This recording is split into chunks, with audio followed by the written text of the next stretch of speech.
Welcome to Burlap Teachers. Enjoy the video. You already have your PNR and the phone or email Ksrtc used for booking. Start there. Open the official Ksrtc site or app and go straight to My Bookings. Once you find the ticket, tap Manage Booking and choose Cancel Ticket. Make sure you read the brief cancellation summary that appears. It shows the refundable amount and deductions. This first step prevents surprises later, and it moves you immediately into the cancellation workflow without extra setup. Now focus on the details. Ksrtc displays the fare breakdown and cancellation fee before you confirm, so read it carefully.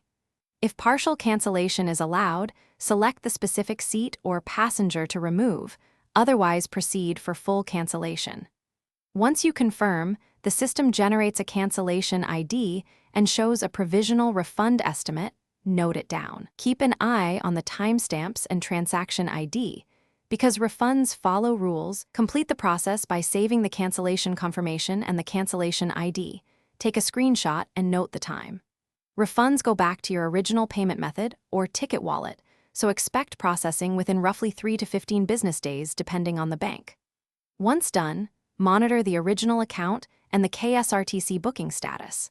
If the refund doesn't appear in the expected window, contact Ksrtc support and provide your PNR, cancellation ID, and the screenshot. That single troubleshooting step speeds resolution. Thanks for watching. Consider subscribing if this video helped you.